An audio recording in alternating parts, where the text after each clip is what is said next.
my issue with gentrification is that, and I don't know that you know, I mean, I went through my period of hating gentrifiers and fuck you and that kind of stuff. But I've come to the conclusion that it's a done deal. You know, these folks are here to stay.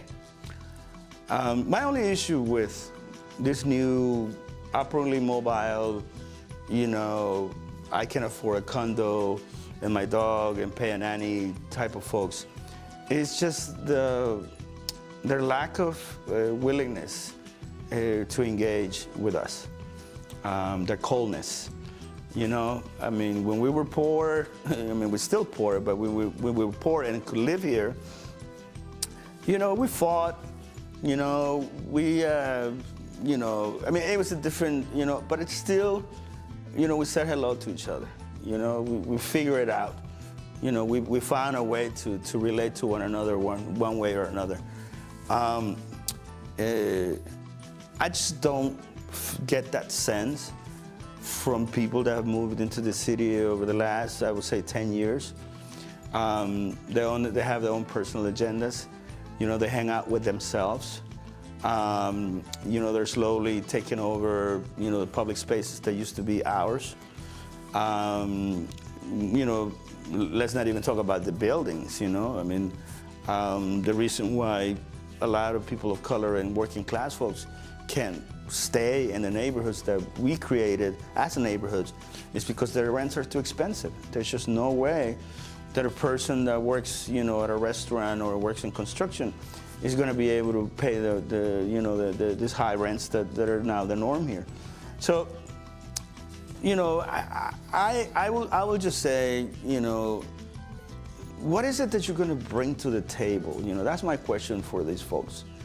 You know, there's still a lot of resentment on my part, you know, because I just find them so unwilling to look me in the eyes. You know, I wear Dickies most of the time, so everybody thinks I'm a janitor, you know, but that's just the way I am, you know. But, you know, I look at people in the eyes, and if you meet me, I'll say hello, how are you? Very simple things, very human things, you know.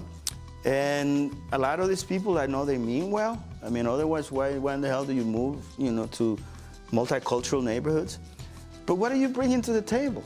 You know, how are you going to use your skills, your intellect, your network, you know, to be a part of a community that you say that you're a member of, you know, and relate to people that are not your color, people that are not within your socioeconomic strata?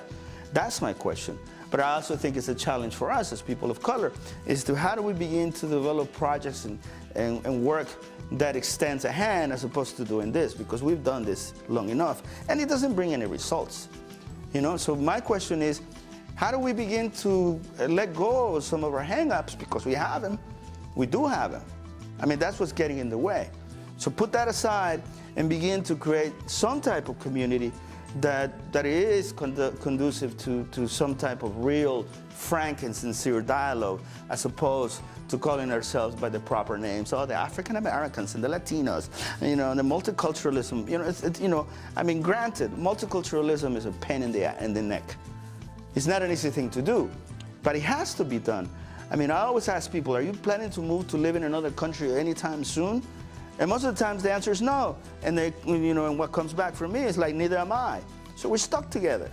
So somehow we gotta figure out a way, if we're gonna really call this our city and then we're gonna call communities communities, we have to start, you know, somewhere in the middle and begin to build something.